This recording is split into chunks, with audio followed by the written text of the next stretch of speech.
Alina Brooks thought she was logging into a job interview until a stranger named Nathan opened the door to something deeper.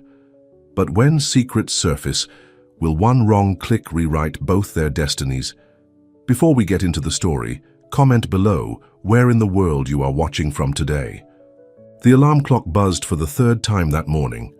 Alina Brooks groaned and finally reached over to silence it. Another day, another job application, another potential rejection.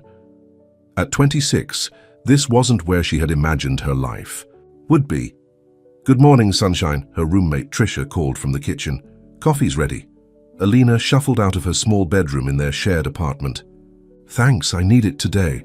Trisha looked up from her phone. "Big interview, right? The publishing company." "Everett Literary Group," Alina confirmed, pouring herself a cup. "It's just an entry-level position, but at least it's in the field I want." "Better. Then the grocery store," Trisha said, then winced. "Sorry, that came out wrong." Alina waved it off. "No, you're right.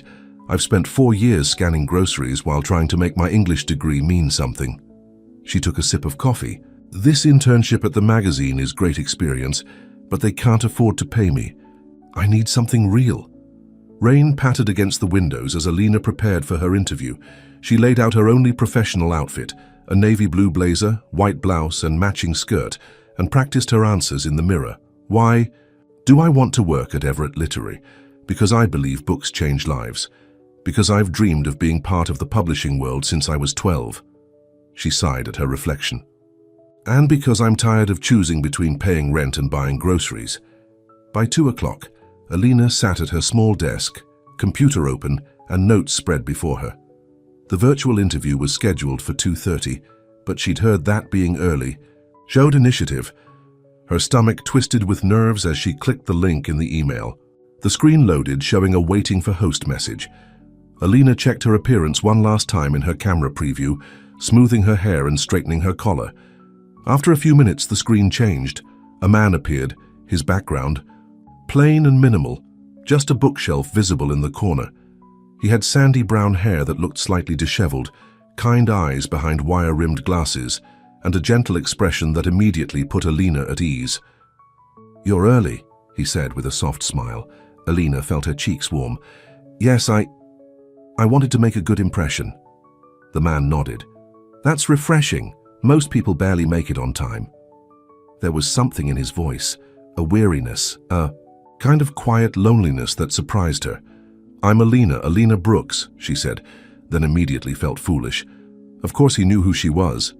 "Nice to meet you, Alina. I'm Nathan." She waited for him to introduce himself further, to mention his position at the company, but he didn't. Instead, he asked, "How are you doing today, really?" The question caught her off guard. Well, honestly, I'm nervous. This means a lot to me." Nathan smiled. "No need to be nervous. This isn't what you think it is." Alina blinked. "Excuse me? Tell me something, Alina. What brings you here?" Not the practiced answer, but the real one. She shuffled her notes, confused. This wasn't following any interview format she'd prepared for. "Well, I've always loved books. I majored in English literature, hoping to work in publishing someday." And what? There's more to it than that. I can tell." Alina hesitated. This was strange, but something about Nathan's gentle gaze made her continue. "And I'm tired. Tired of working jobs that don't fulfill me. Tired of rejection letters. Tired of watching my college friends move forward while I'm still trying to get my foot in the door." As she spoke, she noticed there were no questions about her resume, her experience, her qualifications, just conversation, real honest conversation.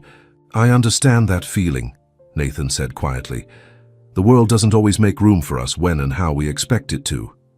Alina looked more closely at her screen. There was no company logo in the background, no other participants joining, just this man speaking to her like they were old friends. "I'm sorry," she said, feeling her face flush with embarrassment. "I think I might have clicked the wrong link. This isn't the Everett Literary Group interview, is it?"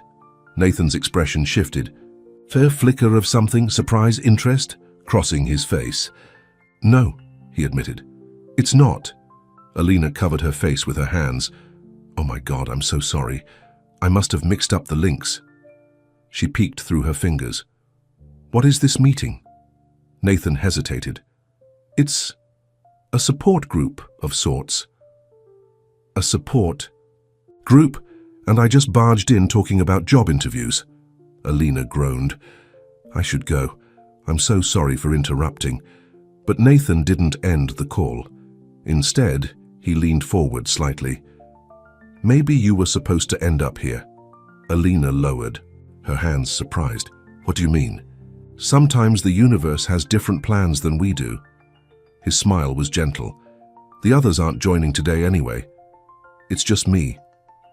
Alina should have left, should have apologized again and hung up. But something in Nathan's voice, in the quiet way he spoke, made her stay. What kind of support group is it? She asked. It's for people who've experienced loss, he said after a moment. People trying to find their way forward. Oh, Alina said softly. I'm sorry. Don't be. We all have our burdens to carry.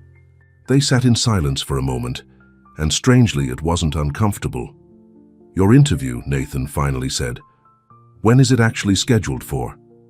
Alina checked her email quickly. It's tomorrow. Same time. I got the days mixed up. Nathan smiled. Well, now you've had a practice run of sorts. Some practice, Alina laughed. Crashing a stranger's support group meeting. You seem like someone who adapts well to unexpected situations. I've had plenty of practice with that too. They fell into conversation easily after that.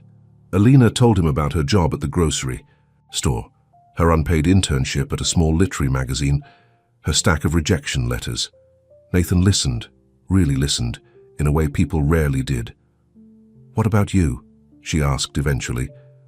What do you do? A shadow crossed his face. I work with books too, actually. Really? Are you a writer? No, he said. Just someone who believes in their power like you do. Before she knew it, an hour had passed. Alina realized with a start that she needed to get to her shift at the grocery store. I should go, she said reluctantly. I have work in 30 minutes. Nathan nodded. Of course. Thank you for not kicking me out of your meeting. Thank you for staying. Alina hesitated, her cursor hovering over the end call button. Good luck with your group. I hope it helps. It did today, Nathan said quietly. She smiled and ended the call, feeling strangely lighter than she had in months. The next day, Alina sat through her actual interview with Everett Literary Group. The HR representative was professional but distant, asking standard questions about her experience and skills. Nothing like her conversation with Nathan. When she got home, she found an email from an address she didn't recognize. The subject line simply read, Yesterday heart-pounding. She opened it. Alina, I know we weren't supposed to meet, but if you're open to it, I'd like to talk again. No interviews, just you. Nathan Alina stared at the screen, wondering how he'd found her email, but then she had entered it in the meeting link. She should have felt uncomfortable, maybe even alarmed. Instead, she felt a flutter of something else. Her finger hovered over the reply button, then she began to type. One conversation became 2, then 5, then 10. They established a routine, video calls in the evening when Alina finished work. Sometimes they talked for hours about books they loved, dreams they had, fears they carried. Nathan never shared many details about his work, only that it kept him busy and often isolated. Why don't you turn on your camera today? Alina asked during their 8th call, noticing he was using only audio. Bad hair day, he said, but something in his voice sounded off. You don't strike me as someone who cares about that sort of thing. A pause. You're right. Actually, I'm traveling. Hotel room lighting is terrible. Alina wondered why he seemed reluctant to show where he was, but she didn't push. Through their conversations, she found herself opening up in ways she never had before. She told him about her parents' divorce when she was 12, how books had become her escape, about the writing she did privately but was too afraid to show anyone, about her fear that she'd never find her place in the world. I've never told anyone that, she admitted one night after sharing a particularly personal story. Why me? Nathan asked. Alina thought about it. Maybe because you listen without judgment, or maybe because we met by accident, so there were no expectations. 2 months into their strange friendship, something changed. Nathan seemed more animated, more present than he had been before. "I have news," he told her during one call. "I'm coming out of hiding in a way." "Hiding? Is that what you've been doing?" "In a manner of speaking, my company is launching a new initiative next month and I need to be more visible." "That's great," Alina said, though she still knew frustratingly little about his work. "Will it change our talks?" "Nothing could change this," Nathan said softly. "You've become important to me, Alina." The words hung between them, heavy with meaning neither was ready to fully acknowledge. The rejection from Everett Literary had stung, but Alina had almost expected it. What she hadn't expected was the email that arrived a week later from a company called Hale Publishing. "They want to interview me," she told Nathan that night, excitement bubbling in her voice. "It's for an editorial assistant position, and get this, they said someone recommended me specifically." "That's wonderful," Nathan said, his voice warm.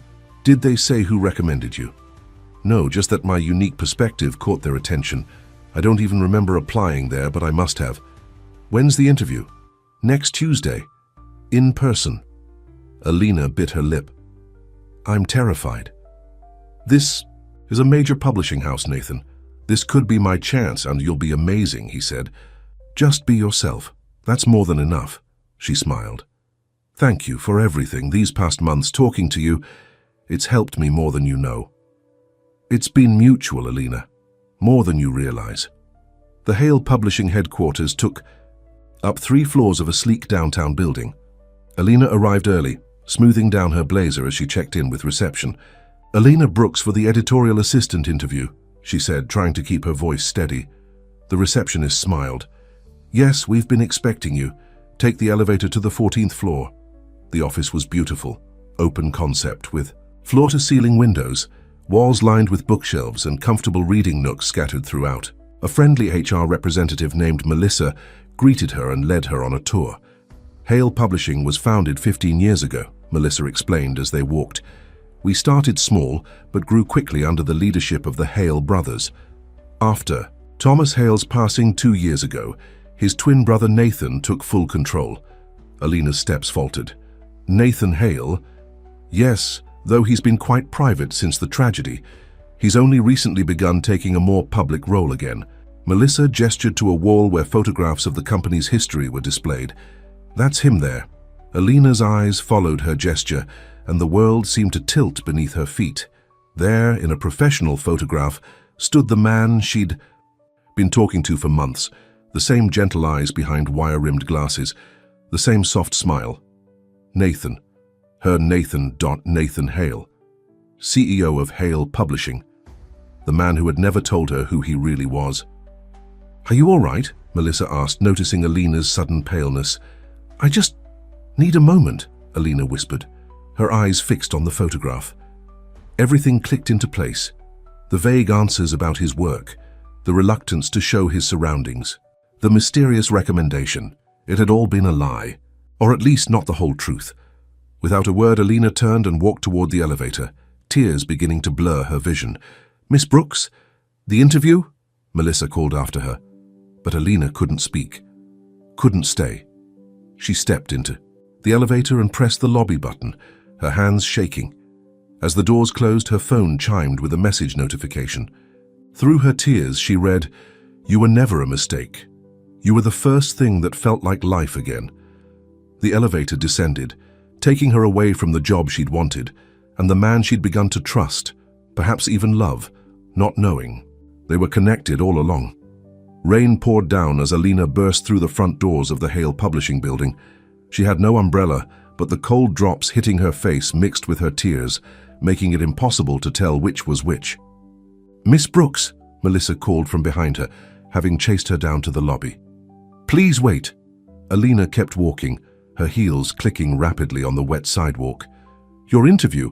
There must be some misunderstanding." But Alina couldn't bear to turn around. The betrayal cut too deep. For months, she had opened her heart to Nathan, believing he was just an ordinary man running a grief support group.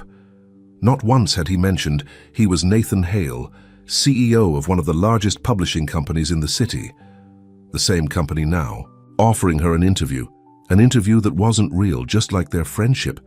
Her phone kept buzzing in her pocket. 3 text messages, all from Nathan. Please come back, let me explain. It wasn't how it looked. She turned her phone off and continued walking, not caring that her only professional outfit was getting soaked, that her makeup was running down her face, that people were staring as she passed. Reaching the subway station, Alina finally stopped to catch her breath. The reality of what she'd just done hit her. She'd walked out on a job interview, a real job in publishing, the thing she'd been dreaming of for years, but it hadn't been real, had it? The whole thing was orchestrated by Nathan. A pity job for the sad, struggling girl who'd crashed his grief support meeting. The subway ride home was a blur. When she finally reached her apartment, she was grateful to find it empty. Tricia was at work, which meant Alina could fall apart in private. She peeled off her wet clothes and stepped into a hot shower, letting the water wash away her tears. As the steam surrounded her, questions flooded her mind. Why had Nathan kept up the charade for so long? Had he been laughing at her all along? And why bring her into his company now? After her shower, Alina wrapped herself in her oldest, most comfortable sweater and curled up on the couch. She couldn't stop herself from turning her phone back on. 12 missed calls, 8 text messages, 3 voicemails. The first voicemail played, Nathan's voice filling her small living room. Alina, please, I know how this looks. I never meant to deceive you. When you joined that call by accident, I was just so surprised to see someone new, someone who didn't know who I was or what I'd been through. Please call me back.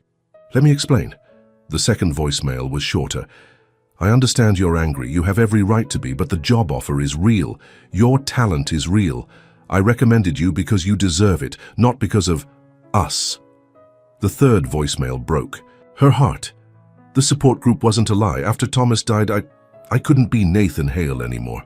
I was just Nathan, a man trying to help others through grief while drowning in it himself. You were the first person who made me feel like myself again. Please, Alina, one conversation. That's all I'm asking for. Alina wiped fresh tears from her cheeks. The pain in his voice sounded genuine. But could she trust anything about him now? Her phone buzzed with a new message. I'm outside your building. Just one chance to explain. Please. Alina's heart jumped to her throat. She ran to the window and looked down. There, standing in the rain without an umbrella, was Nathan. Even from 4 floors up, she could see he was soaked through. Against her better judgment, she pressed the buzzer to let him in. 5 minutes later, a knock sounded at her door. Alina took a deep breath and opened it. Nathan stood before her, water dripping from his hair, his glasses slightly fogged. He looked nothing like the powerful CEO she'd seen in the photograph at Hale Publishing. He looked like her Nathan, vulnerable, kind, a little lost. How did you know where I live? She asked, not inviting him in. Your resume had your address, he admitted. I know that sounds creepy. I'm sorry. Alina crossed her arms. You have a lot to be sorry for. I know. He ran a hand through his wet hair. Can I come in just to explain? She stepped aside reluctantly, and Nathan entered her small apartment. He looked out of place among her second-hand furniture and thrift store decorations. Nice place, he said, awkwardly. It's not a publishing empire, but it's home, Alina replied coldly. Nathan winced. I deserved that. You deserve a lot worse. Alina gestured to the couch. Sit. Explain. Nathan sat down, his expensive clothes dampening her worn cushions. I don't know where to start. How about with who you really are? The whole truth this time? He nodded. My name is Nathan Hale. I co-founded Hale Publishing with my twin brother Thomas 15 years ago. We built it from nothing into what it is today. And the support group? Nathan's eyes clouded with pain. 2 years ago, Thomas died in a boating accident. We were inseparable our whole lives. When I lost him, I lost myself too. I couldn't function as CEO anymore. I retreated from public life, let others run the day-to-day operations. And you started an online grief support group, Alina added. Yes, using just my first name. It was the only place I could be honest about my pain without the business world, watching and judging. He looked at her. When you joined that call by accident, I should have told you right away who I was. But you were so real, so refreshingly unaware of my wealth, my status, my history. You talk to me like a normal person. I thought you were a normal person, Alina snapped. I wanted to be, Nathan said quietly. With you, I was. Alina paced across her small living room.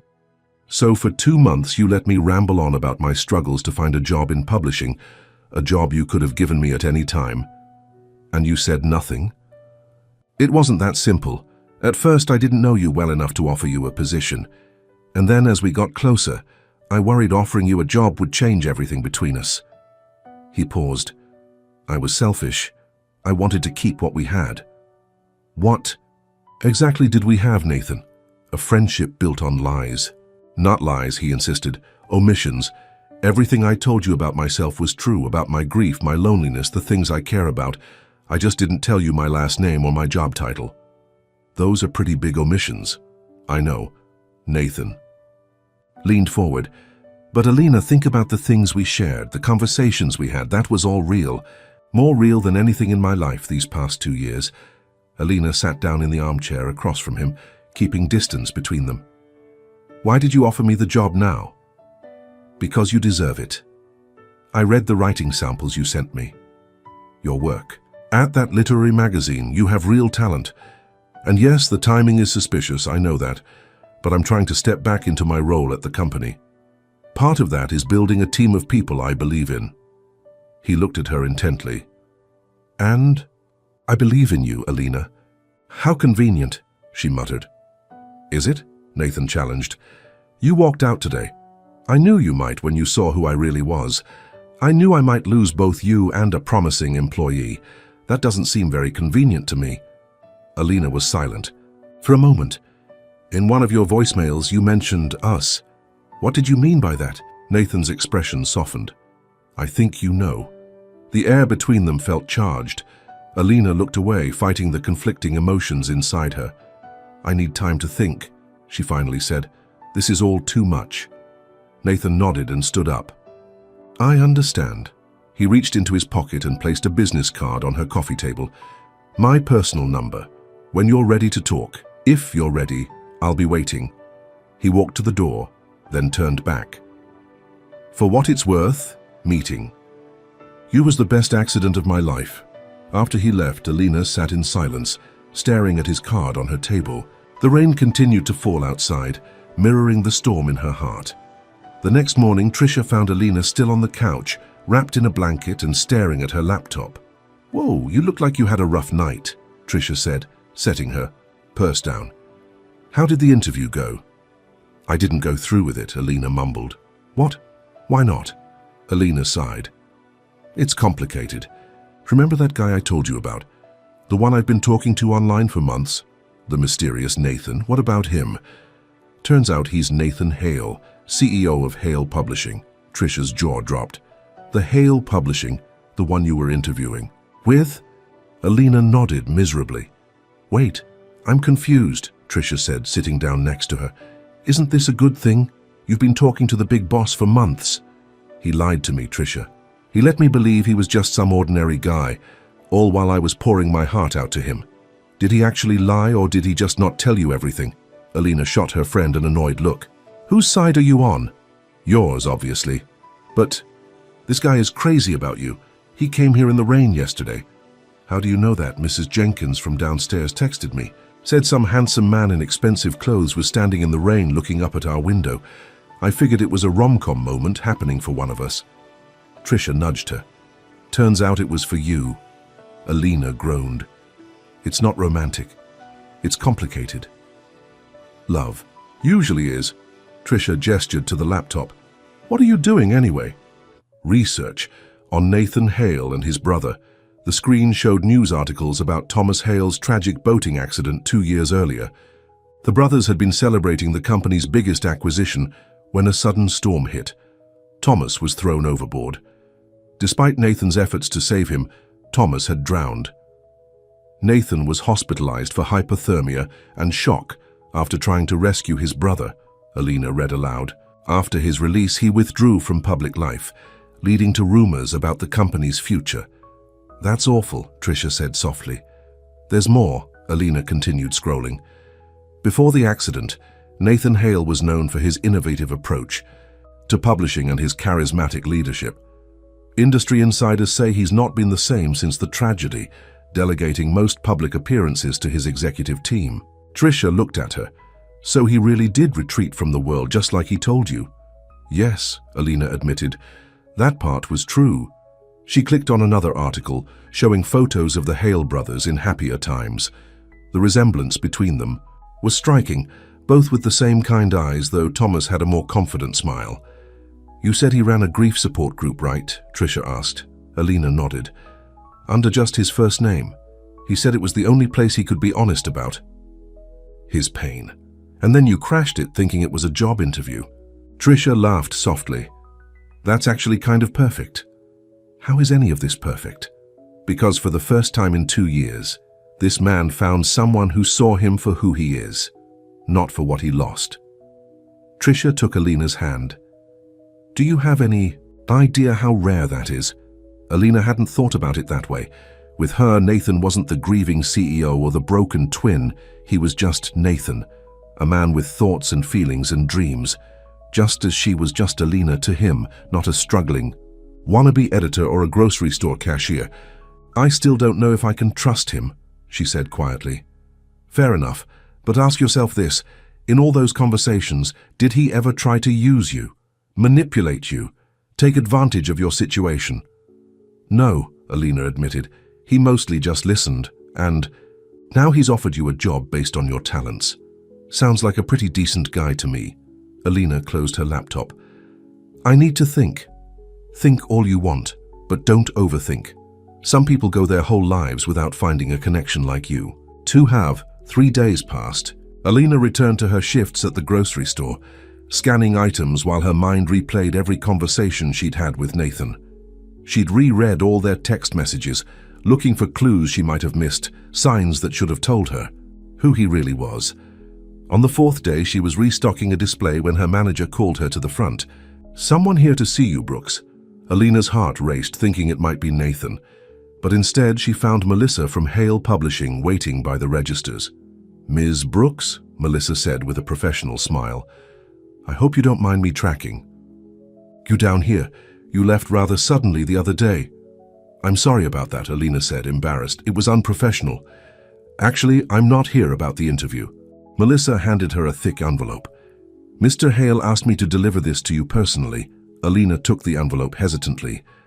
What is it? I wasn't told the contents, just that it was important you receive it. Melissa handed her a business card. The offer for the editorial assistant position remains open, should you wish to reconsider.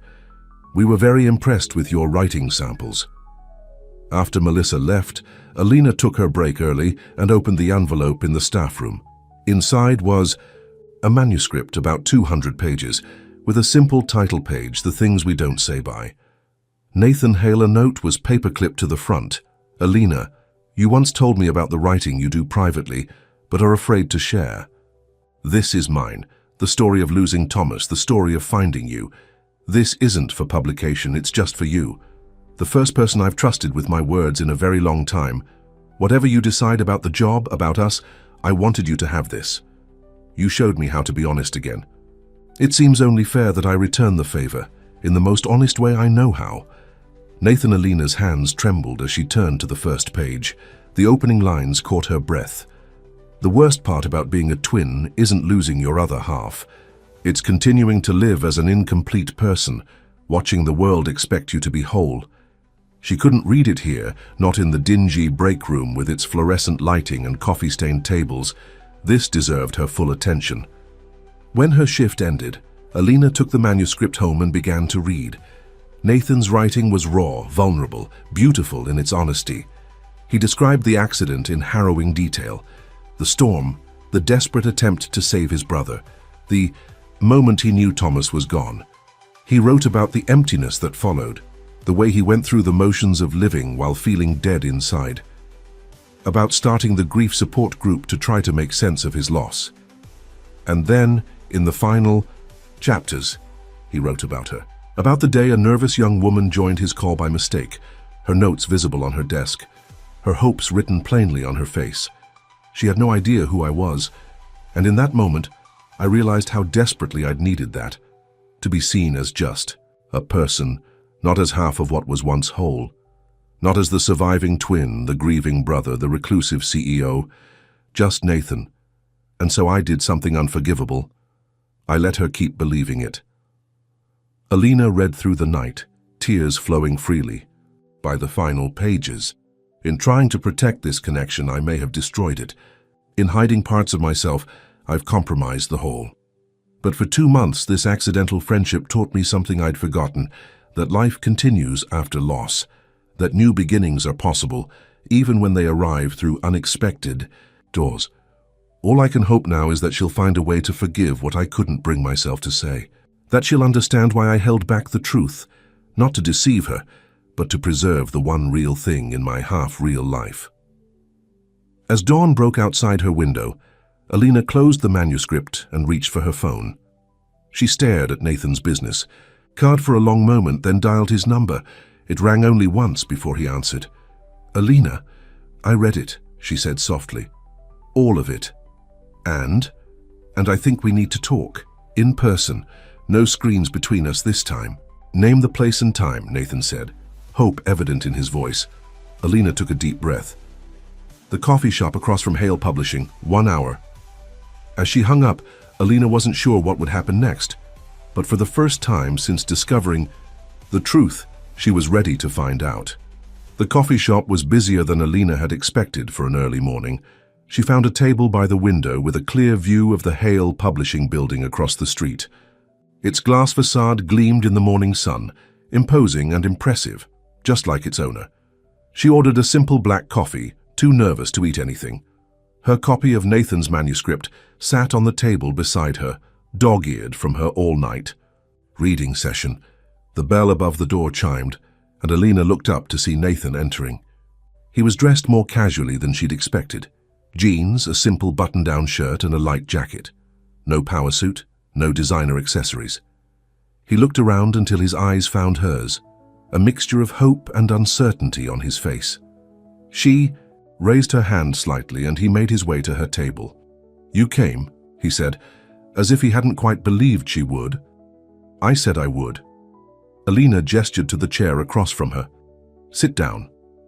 Nathan sat, glancing at the manuscript on the table. "You read it all, every word." Alina took a sip of her coffee. "I didn't know you were a writer." "I'm not really, not professionally." He paused as a waitress came by. He ordered a coffee, then continued. "After Thomas died, my therapist suggested I write down my feelings. It started as journal entries, but eventually became that." "It's good," Alina said honestly. "Really good. Thank you." Nathan's eyes met hers. "I've never shown it to anyone else." The weight of that trust hung between them. Alina tapped her fingers against her mug, searching for the right words. "Why did you want to meet here?" Nathan asked, breaking the silence. Of all places, Alina looked out the window at the Hale Publishing building. "Because I needed to see it, to see where you work, to make it real." "And is it real now?" "Getting there." She turned back to him.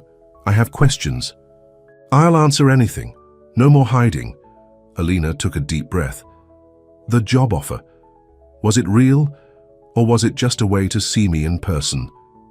"It was real," Nathan said without hesitation.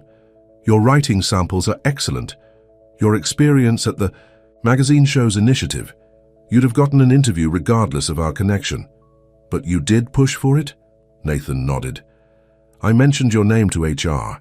I said I'd come across your work and thought you should be considered, but I wasn't. Part of the initial screening process, they chose you on merit. And what happens if I take it? Will I actually be working for you?" "No. You'd be in the editorial department reporting to Diane Foster, our senior editor. I rarely get involved at that level." He paused. "I would see you around the office, of course, but I wouldn't be your direct superior." Alina considered this. "And if things between us, if there is a between us, wouldn't that be complicated?" "Potentially," Nathan admitted, "but not unprecedented. The company has policies for these situations." The waitress returned with Nathan's coffee. They sat in silence for a moment, each gathering their thoughts. "I read about your brother," Alina finally said. "About the accident. Pain flashed across Nathan's face. The official version, I'm sure. Tell me the real one. Nathan's hands tightened around his mug. We were celebrating. Hale Publishing had just acquired a smaller press that specialized in poetry, Thomas's passion project. He'd worked on that deal for months. His voice grew quieter. We took my boat out. Thomas loved being on the water. Alina waited as Nathan composed himself. The weather report said clear skies, but a storm came out of nowhere. The waves were massive. Thomas was standing near the edge when the boat lurched. He went overboard. Nathan swallowed hard. I dove in after him. I could see him in the water reaching for me. Our fingertips touched just for a second, but then a wave came between us. Alina reached across the table and placed her hand over his. The gesture surprised them both. The Coast Guard found me clinging to a life preserver 2 hours later, Nathan continued. They never found Thomas, just his watch washed up on shore a week later. I'm so sorry, Alina whispered. After that, I couldn't function, couldn't lead the company, couldn't even look at myself in the mirror. We were identical twins. Every time I saw my reflection, I saw him. Nathan looked at her intently. That's why I started the online support group. No cameras necessary, just voices, words, sharing pain. Until I stumbled in, Alina said softly. Until you stumbled in, Nathan agreed, a small smile touching his lips. Looking for a job interview of all things. Quite the mix-up. Best mistake of my life. Alina withdrew her hand, suddenly self-conscious. You talk in your manuscript about how refreshing it was that I didn't know who you were. That I had no expectations. It was like breathing fresh air after being underwater. But that's gone now, Alina pointed out. I know exactly who you are. Nathan Hale, CEO, millionaire publisher. Multi-millionaire, actually, Nathan corrected, with a self-deprecating smile. Does that change how you see me? Alina considered the question. I don't know yet. It's a lot to process. What if I were just Nathan from the grief group, the man you talked to for 2 months? Would you be sitting here with me now? Probably, Alina admitted. But that's not who you are, is it? Not entirely. It's part of who I am, the part I showed. You was real, Alina. She studied his face, trying to reconcile the Nathan she knew with the powerful businessman the world saw. I believe you, but I'm still trying to understand why you kept the truth from me for so long. Nathan sighed. At first, it was just easier not to correct your assumption. Then, as we kept talking, I worried about how you'd react. Would you treat me differently? Would you think I was just toying with you, that I was some bored rich guy amusing himself with your struggles? Were you? Alina challenged. No. His answer was immediate, emphatic. Never. Our conversations became the highlight of my days. When you talked about your passion for books, your dreams of working in publishing, I saw something in you that reminded me of why I started this company in the first place, and yet you didn't offer to help. Would you have wanted my help if you'd known who I was? Charity from the CEO you'd accidentally met online? Alina frowned. No. I would have been embarrassed. Exactly. And once I realized I was developing feelings for you, it became even more complicated. The word feelings hung in the air between them. What kind of feelings? Alina asked, her voice barely above a whisper. Nathan reached for her hand again. The kind that terrified me. That still terrify me. Their eyes locked. For a moment it was just like their video calls. That same connection, that same understanding. I need time, Alina finally said, gently pulling her hand away. This is all so much to take in.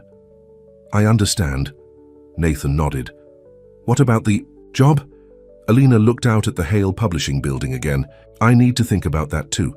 If I take it, I want to know it's because I earned it. You did earn it, but I respect your caution. Nathan stood up. Take all the time you need. Both offers stand. The job and my friendship. Whatever form that takes. As he turned to leave, Alina called after him. Nathan, he looked back. Thank you for trusting me with your story, she said, touching the manuscript. It can't have been easy to write. It wasn't, he admitted, but sharing it with you was the easiest decision I've made in years. After he left, Alina remained at the table, staring at the manuscript.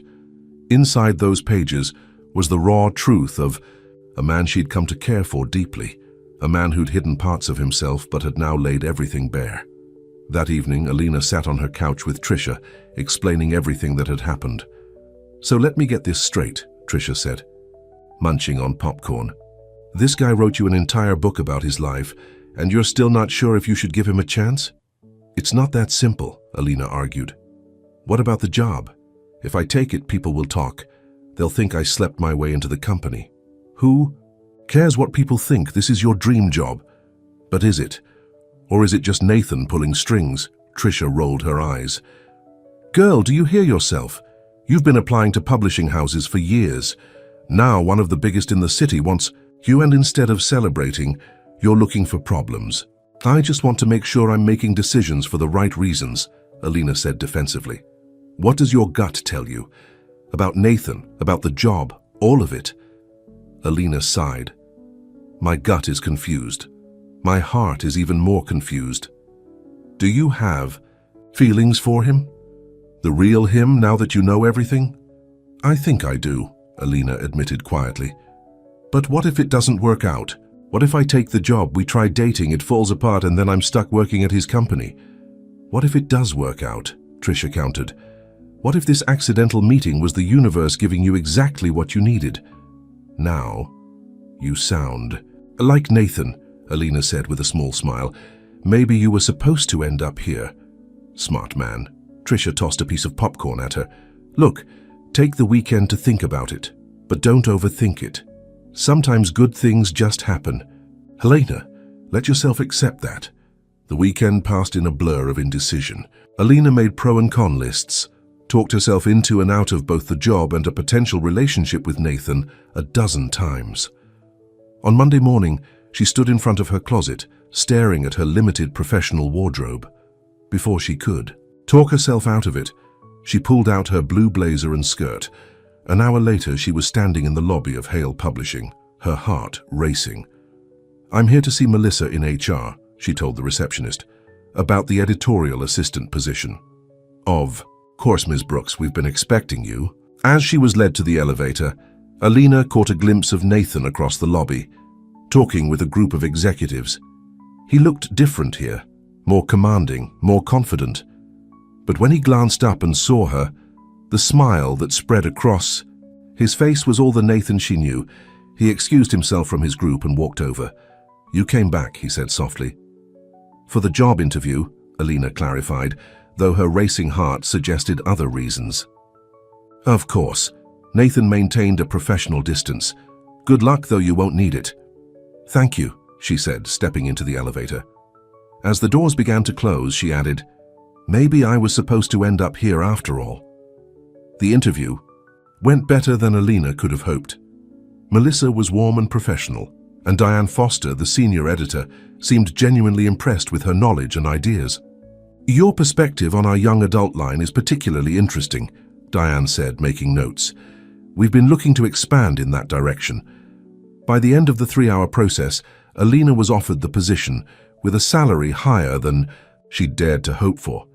"We'd like you to start next Monday if that works for you," Melissa said, extending the formal offer letter. "It does," Alina replied, feeling a mixture of excitement and lingering uncertainty. "Thank you for this opportunity." As she left the HR department, she found herself taking a detour through the editorial floor. Rows of desks filled with busy people, walls lined with bookshelves, the quiet hum of literary work in progress. This was the world she'd dreamed of joining for so long. A voice behind her broke into her thoughts. "What do you think?" She turned to find Nathan standing there, hands in his pockets, watching her reaction to the space. "It's everything I imagined," she admitted. "Did they offer you the position?" Alina nodded. "I start next week. Congratulations." His smile was genuine. "You earned it." An awkward silence fell between them. "I should go," Alina finally said. "I have to give notice at the grocery store." "Of course." Nathan hesitated, then added, "About the other matter." "One thing at a time," Alina interrupted gently. "Let me get used to this new job first." "Fair enough." He stepped back. "I'll see you around the office, Ms. Brooks." "I guess you will, Mr. Hale." Alina's first week at Hale Publishing was a whirlwind of training, introductions, and learning the systems. Her desk was small but had a window view, and she quickly discovered that Diane was a demanding but fair boss who recognized good work. True to his word, Nathan kept his distance. She spotted him occasionally in meetings or walking through the building, but he made no special effort to seek her out or give her special treatment. In a way, she was grateful for the space to find her footing in this new role. By Friday, Alina was exhausted but exhilarated. She'd already been assigned her first manuscript to review, a young adult novel that Diane thought showed promise. As she packed up to leave, a delivery person arrived at her desk with a small package. "Alina Brooks," they asked. "That's me." The package contained a beautiful leather-bound journal with her initials embossed on the cover. A small note was tucked inside, "For your own stories when you're ready to share them." Alina ran her fingers over the soft leather, a smile playing at her lips. That night, as she walked to the subway, her phone buzzed with a text message from Nathan. "Did you get my gift?" She typed back, "It's beautiful." "Thank you too much," he replied. "No, just right." There was a pause before his next message appeared. "Have dinner with me tomorrow?" Away from the office, just Nathan and Alina. No titles, no history, just us. Alina stopped walking, her heart pounding. After a long moment, she typed, "Yes." The restaurant Nathan chose was not what Alina expected. Instead of some exclusive fine dining establishment, he took her to a small Italian place in a quiet neighborhood, family-owned and cozy. "I thought you'd be more comfortable here," he explained as they were seated in a corner booth. "Less pressure." "You were right," Alina said, looking around at the simple decor and friendly atmosphere. "How did you find this place?" "Thomas and I used to come here when we were starting the company. We couldn't afford anything fancier." His smile was tinged with nostalgia. "The owner's son goes to all the home games with me now. It's tradition." "Home games?" "Baseball. I'm a huge fan." Nathan looked slightly embarrassed. "Another thing I never mentioned in our calls." "What else should I know about the real Nathan Hale?" Alina asked, opening her menu. "I'm allergic to strawberries. I can't swim anymore, not since the accident. I play the piano badly but enthusiastically, and I haven't been on a real date in over 2 years. His eyes met hers. "Until tonight." "Is that what this is? A date?" "I hope so." "Unless you're here for a performance review already," Alina laughed. "No, I think this qualifies as a date." They ordered wine and pasta, and as the evening progressed, the awkwardness between them melted away. They fell back into the easy conversation they'd had during their video calls, but now with the added dimension of being able to see each other's expressions, gestures, the way Nathan's eyes crinkled when he really smiled. "How's the job so far?" he asked as they shared a tiramisu. "Challenging, exciting, exactly what I wanted." Alina took a bite of the dessert. "Diane is intimidating but brilliant. She's one of our best. Thomas hired her. Everyone I've met speaks highly of your brother." Nathan nodded. "He was the people person. I was more the numbers guy. We balanced each other. And now I'm trying to be both. Not very successfully, according to the board." He shrugged. "I'm working on it." "Is that why you're coming back into the public eye? Taking a more active role?" "Partly." Nathan reached across the table for her hand. "But mostly because of you." "Me?" Alina's eyes widened. "Our conversations reminded me why I love books, why Thomas and I started the company. You helped me remember the person I used to be, the person I want to be again." Alina felt a lump form in her throat. "That's a lot of responsibility to put on someone." "It's not responsibility," Nathan clarified. "It's gratitude." After dinner, they walked along the quiet streets, hands occasionally brushing against each other. When Nathan finally took her hand in his, it felt both thrilling and somehow inevitable. "I want to show you something," he said, leading her down a side street. They stopped in front of a small bookstore with Hale and Hart books written in faded letters above the door. "This was our first store," Nathan explained. "Before we became publishers, Thomas and I ran this little bookshop. We saved for years to open it." Alina peered through the window at the cozy interior, shelves packed with books of all kinds. "It's still open?" 3 days a week. We kept it as a reminder of where we started. Nathan's voice was soft with memory. I haven't been here since before the accident. Alina squeezed his hand. Thank you for sharing this with me. They stood there in silence, looking at the little store that had been the seed of a publishing empire. In that moment, Alina felt the last of her reservations melting away. The man beside her wasn't just Nathan Hale, CEO. He was Nathan, who had dreams and pain and hope just like her.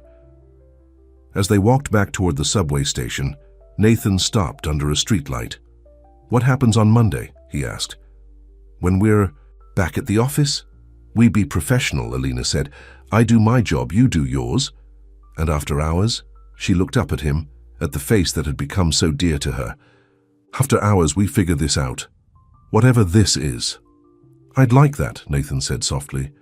He leaned down, and Alina's breath caught as his lips brushed against hers, a gentle, questioning kiss that she answered by stepping closer, deepening the connection between them. When they finally broke apart, Nathan rested his forehead against hers. I've wanted to do that since the moment you walked into my meeting by mistake. Worth the wait? Alina asked, a smile in her voice. Definitely, he murmured, kissing her again. As they stood there beneath the streetlight, Alina knew there would be challenges ahead. Office gossip, professional boundaries, the lingering shadow of how they met. But in this moment, all that mattered was that an accidental connection had led to something real, something true. And as Nathan walked her to the subway, their hands intertwined, she couldn't help thinking that sometimes the best things in life came from the most unexpected beginnings. What neither of them noticed was the figure watching from across the street, camera in hand, capturing the moment when the reclusive CEO of Hale Publishing kissed an unknown woman under the streetlight. By Monday morning, those photos would be everywhere. Monday morning arrived with an unexpected storm. Rain lashed against Alina's bedroom window as her alarm went off. She hit snooze, smiling as she remembered her date with Nathan 2 nights before. The way he'd kissed her under the streetlight, the way his hand had felt in hers, it all seemed like a dream. Her phone buzzed with a text from Trisha. Turn on the TV. Channel 8. Now. Confused, Alina grabbed the remote and switched on the small television in her bedroom. The morning news was on, and there on the screen was a photo of her and Nathan, locked in an embrace beneath the streetlight. Reclusive CEO Nathan Hale spotted with an unknown woman Saturday night, the anchor was saying. Sources confirm. The woman is a new employee at Hale Publishing, raising questions about workplace relationships at the company. Alina's stomach dropped. She fumbled for her phone, her hands shaking. Are you seeing this? She texted Nathan. His reply came seconds later. Just did. Don't panic. I'm handling it. Easier said than done. Alina got ready for work in a daze, her mind racing. How had someone found them? Who had taken that photo? And what would the people at work think? Her phone rang as she was putting on her shoes. Nathan's name flashed on the screen. Hey, she answered, her voice small. Are you okay? Nathan asked, concern evident in his tone. Not really. Everyone's going to think I slept my way into the company. No one who matters will think that, Nathan assured her. I've already spoken to HR and Diane. They know the truth, that we met before you applied and that I wasn't involved in your hiring process. But everyone else doesn't matter, Alina. We know the truth. She took a deep breath. I don't know if I can face them all today. You can, you're stronger than you think, Nathan paused. But if you want to work from home today, that's an option too. Alina considered it.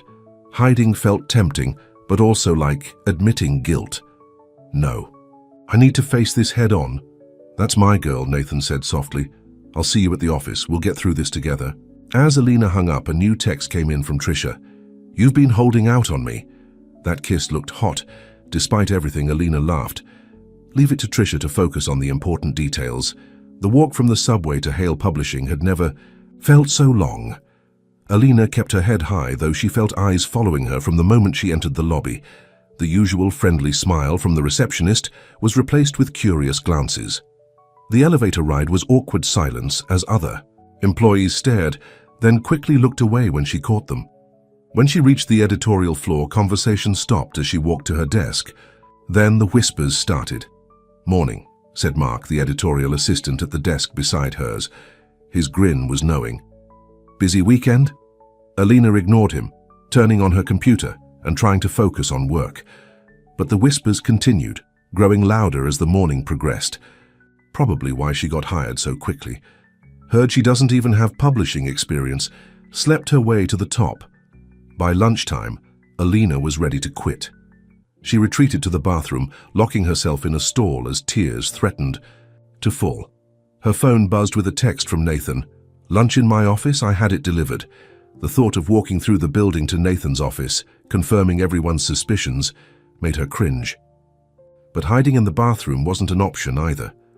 "On my way," she texted back. Nathan's office was on the top floor, a corner suite with floor-to-ceiling windows and a view of the city skyline. Alina had never been there before. His assistant, an older woman named Eleanor, gave her a kind smile as she approached. "Go right in, dear, he's expecting you." Nathan was waiting by a small conference table set with sandwiches and drinks. His face brightened when she entered, but quickly fell as he saw her expression. "That bad?" he asked, closing the door behind her. "Worse," Alina admitted. "Everyone's talking about it. About us." Nathan led her to the table. "I'm sorry, I should have been more careful. I wasn't thinking. Neither was I." Alina sat down heavily. "I just wanted one normal date. One night without complications." "I know." Nathan sat beside her, not touching her, but close enough that she could feel his warmth. "For what it's worth, the board has already been briefed. They don't care about my personal life as long as company. Policies are followed, and they are. You don't report to me. The board might not care, but everyone else does." Alina pushed her sandwich away, her appetite gone. "I worked so hard to get here, Nathan. I wanted to be taken seriously. You will be," he insisted. "Once they see your work, your talent. Will they even give me that chance now? Or will I always be the boss's girlfriend?" Nathan winced at the term. Is that what we are, girlfriend and boyfriend? Despite everything, Alina couldn't help a small smile. "Sounds pretty high school when you put it like that. What would you prefer, partner, significant other? How about we figure that out after we deal with this mess?" Nathan reached for her hand, and this time she let him take it.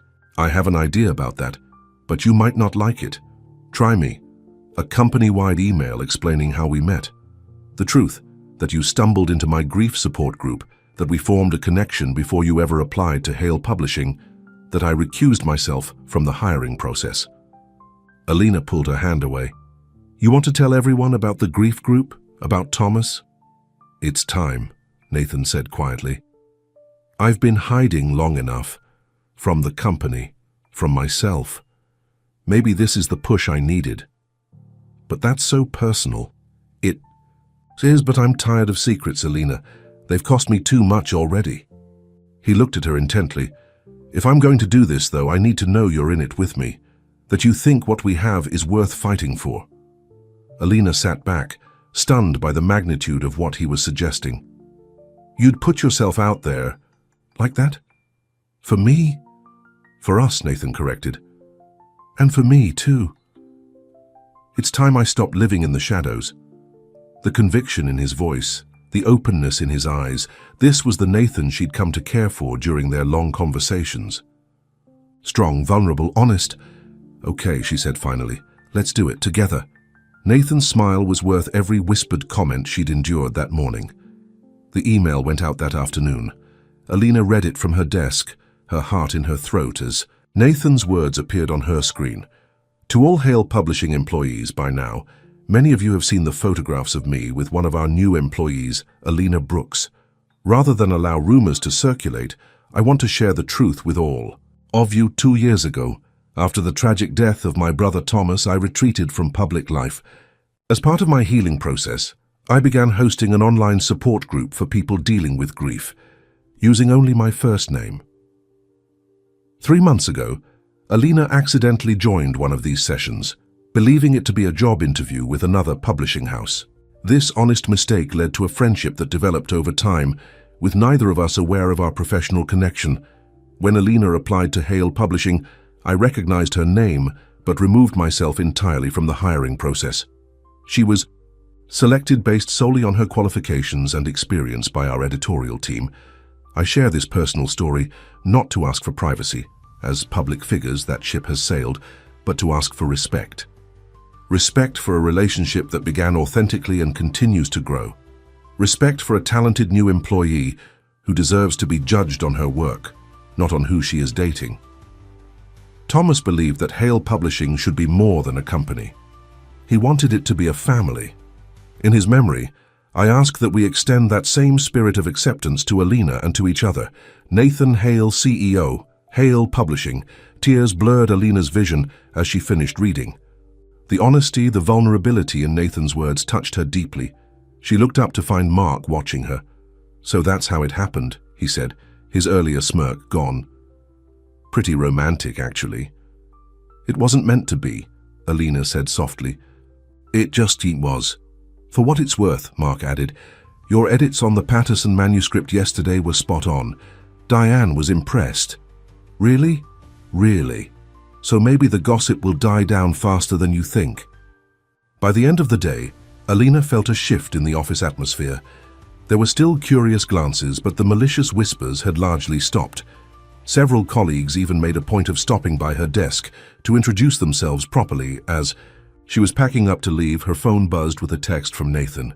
"Dinner at my place tonight? I think we've earned some privacy." Alina smiled. "I'd like that." Nathan's apartment was not what she expected.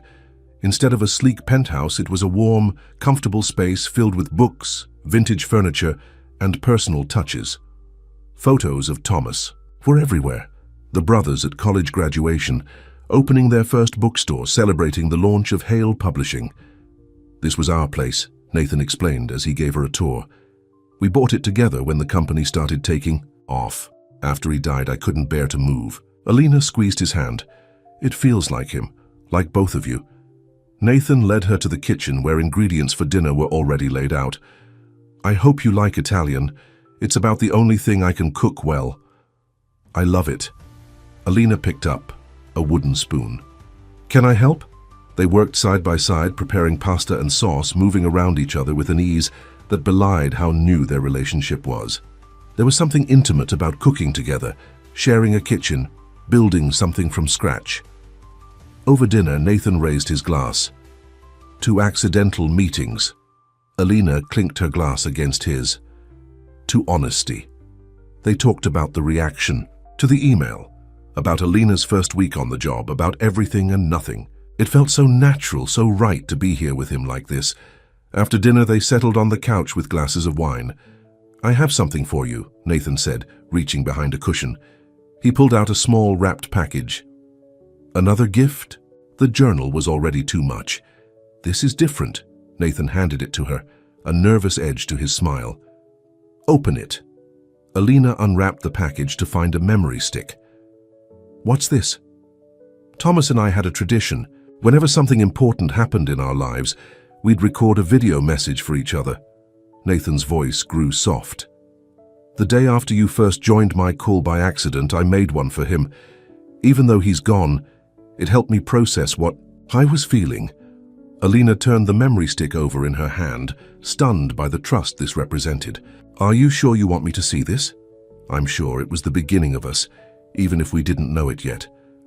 Later that night, after Nathan had fallen asleep beside her, Alina sat in his home office with the memory stick plugged into his computer. With trembling fingers, she clicked on the video file. Nathan's face appeared on screen, looking more tired, more haunted than she knew him now. He seemed to gather himself before speaking. "Tommy, the strangest thing happened today." A girl joined. "My support group called by mistake. She thought it was a job interview." Nathan laughed softly. "I should have corrected her right away.